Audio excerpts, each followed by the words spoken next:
Hi guys, welcome back to my YouTube channel. So I am going to talk a little bit quickly during this intro since I want to get through all this information before we get into the tutorial itself.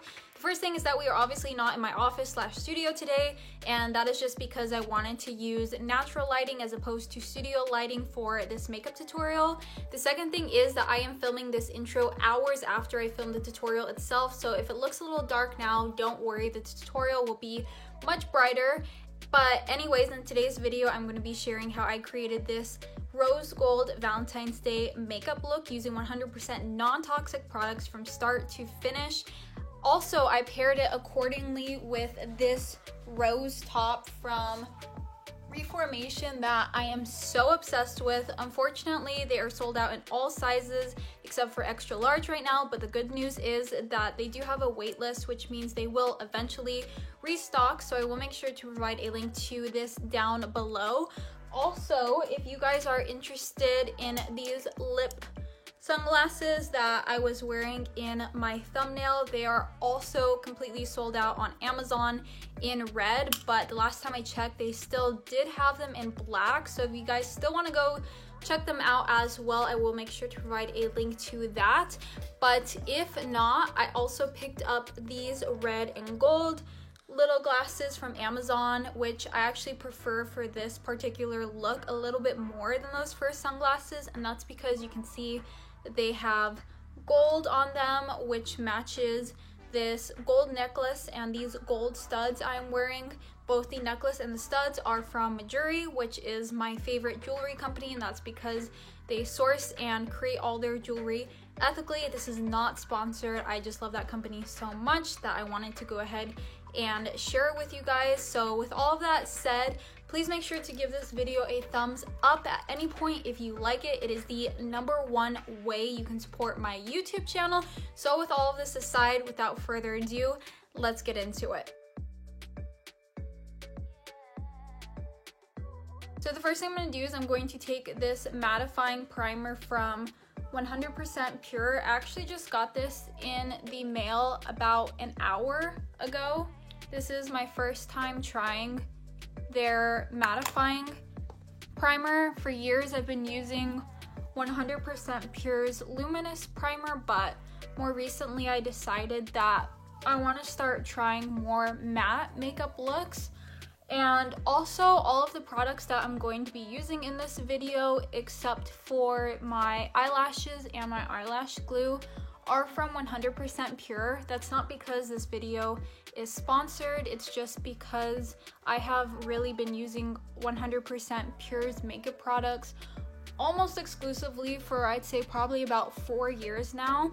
But I am going to start trying out other non-toxic makeup companies as well, because I have been researching new makeup techniques, new makeup products, finding new non-toxic makeup companies, so definitely keep an eye out for that. One thing I did notice about this primer compared to their Luminous primer is that it has a very gel-like consistency, so this one's actually a lot thinner and easier to spread on my face than their Luminous primer is. Next, I'm going to take my Fruit Pigmented Healthy Foundation in the color Cream. This is also a very matte foundation. This is the one I've been using for probably the entire time I've been using 100% Pure's makeup products. It does dry very quickly, so once you apply it, you do want to make sure that you blend it in right away, or you can go ahead and just apply it in sections on your face, but I prefer to just start blending it in right away. Also, I don't know why I took this side of the Beauty Blender. I always use the other side, but I feel like this end of the Beauty Blender is actually blending the foundation into my skin better than the other side usually does, so maybe that's just what I'll do from here on out. Also, I realized that I called this a beauty blender, but it's actually not that. It is just a sponge that I got from Tarte. Okay, next I'm going to take my Second Skin concealer in the shade 1, and I'm just going to apply that under my eyes and on top of my eyelids as well.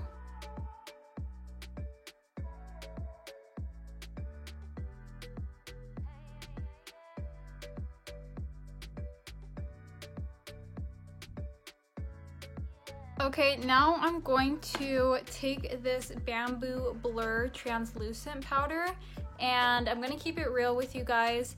I have been using this translucent powder for years, and I just found out about a week ago that it gives me such bad makeup. I think it's called flashback. You know, when you take a picture after you've done your makeup with your flash on and you can just see the powder sitting on top of your face.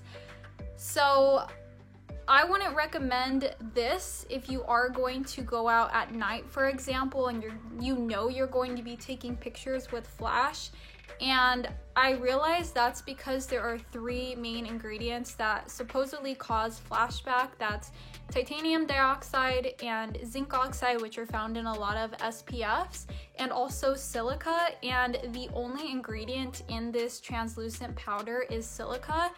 And I also learned that if you get a translucent powder that's just super white like this, it has no tint to it, that's also very likely going to cause flashback. So since I did learn this so recently, I haven't had the chance to get a new non-toxic translucent powder yet. I think I did find one, but I want to double check everything before I order it and try it out and recommend it to you guys.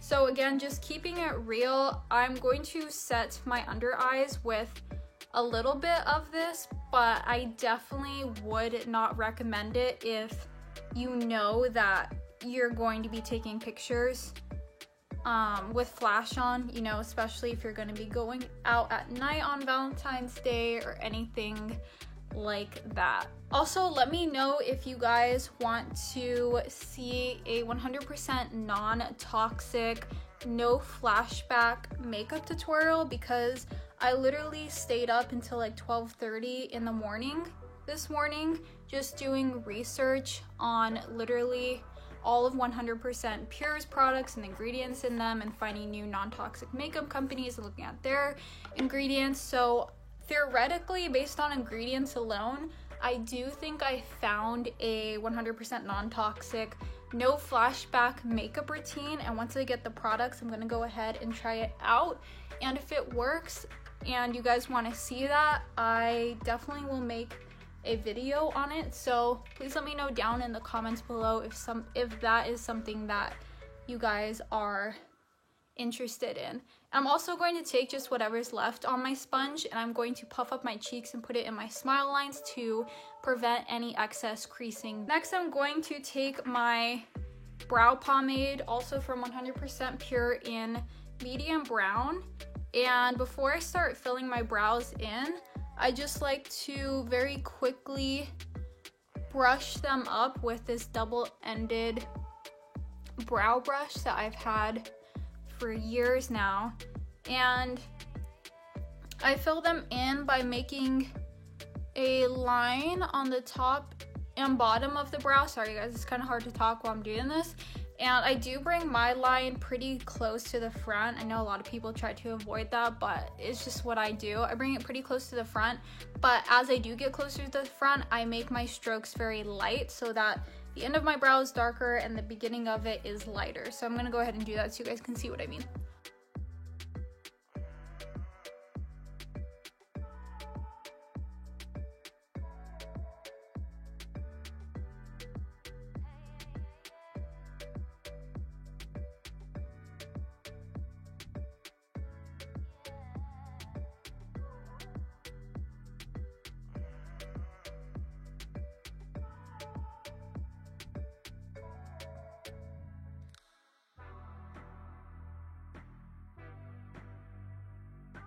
Alright, so my eyebrows are filled in, which means I'm going to move on to the next step, aka the main step of this whole rose gold Valentine's Day makeup tutorial, which is the eyeshadow. I'm taking my rose gold palette and a fluffy brush, and I'm gonna start with this shade at the end, and I'm going to go ahead and apply that to my crease and pretty much all the way up to the brow bone. And the reason why is because I have slightly hooded eyes, and when you have hooded eyes, you want to make sure that you are applying your shadow not only to your crease but also all the way up to your brow bone, because it will help your eyes look more open.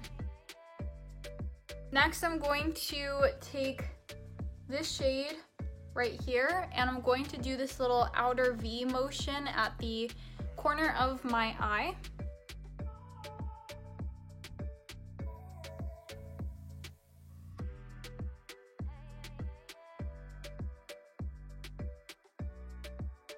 Then I'm going to take this eyeshadow right here in the center, and I'm just going to go ahead and apply that to the inner corner all the way to the center of my lid and just really pack it on.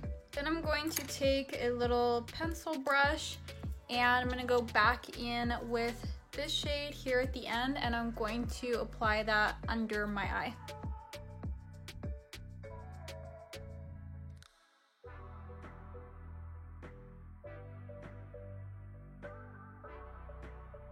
Alright, now I'm going to take my liquid eyeliner in Black Tea. This is my absolute go-to liner for the past, again, probably 4 years now. I'm just gonna go ahead and create a wing. Okay, so my eyeliner came out thicker than I wanted it to, and it is definitely not perfectly even, but it is good enough for me, so we're just gonna keep moving along.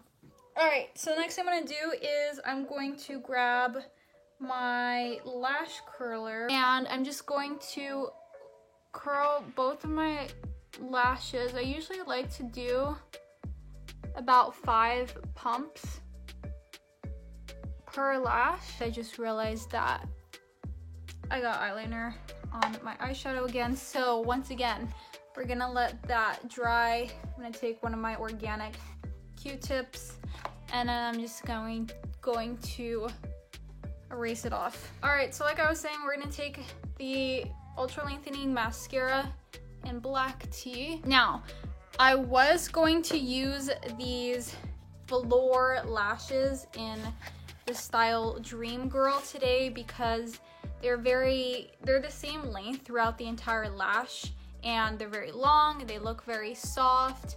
So I thought they would be great for this makeup look because I figured they would give me that, you know, very sweet, big eye, doe-eyed look, which is what I was going for, as opposed to a more sultry and cat eye look.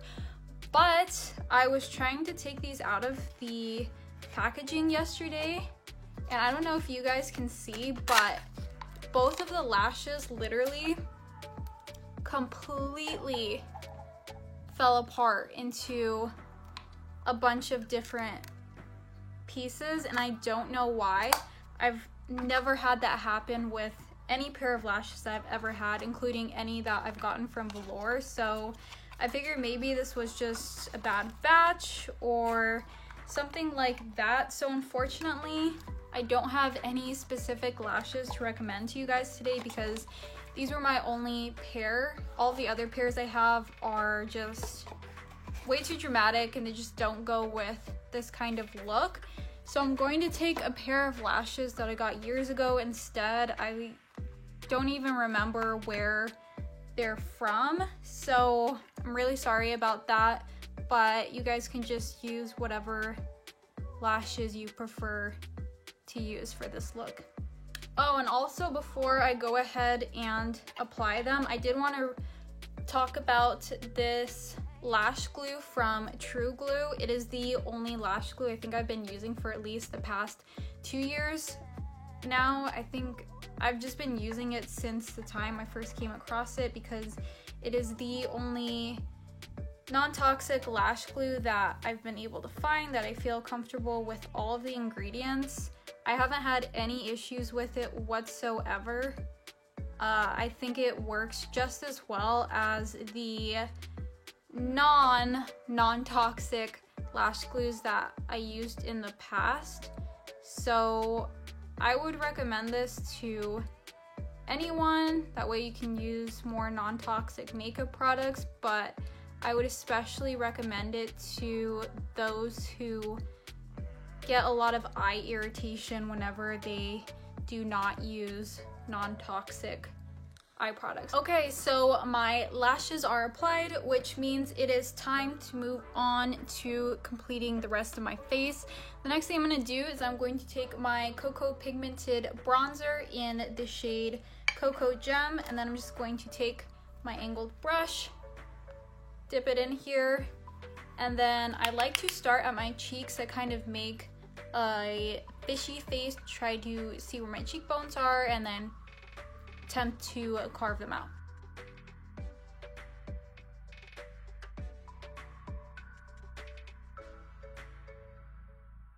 Also, I want to let you guys know that this bronzer does have a decent amount of shimmer in it, so just be aware of that as you're applying it. I like to take whatever is left on my brush after I've already applied my bronzer to my cheeks and put that on my forehead as opposed to going back in and getting more product, because I don't want my whole face to look too shimmery.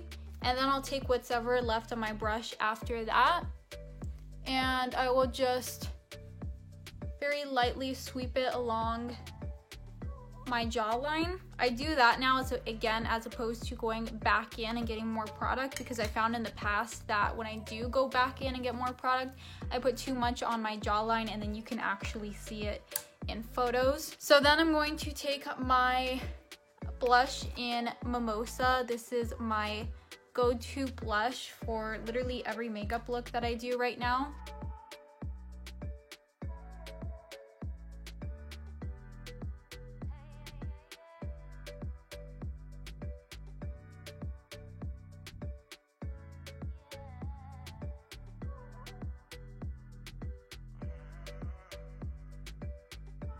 And then I'm gonna go back into my rose gold palette, and I'm going to take this luminizer, aka highlighter, at the end. And then last, I would usually take my lip liner from 100% Pure in the shade Cognac, but I have completely used all of my lip liner and they're completely sold out of every single shade right now. So until I can either find another shade from another company or they restock, I don't have a lip liner. So instead I'm gonna skip that today, and I'm just going to take my go-to current lipstick. I also use this for every single makeup look I do. I'm just going to apply that directly to my lips. So this is the final rose gold Valentine's Day makeup look. I really hope you guys enjoyed it. If so, don't forget to give this video a thumbs up. Again, it is the #1 way you can support my YouTube channel. Thank you all so much for watching, and happy early Valentine's Day, and I will see you guys in the next one. Bye.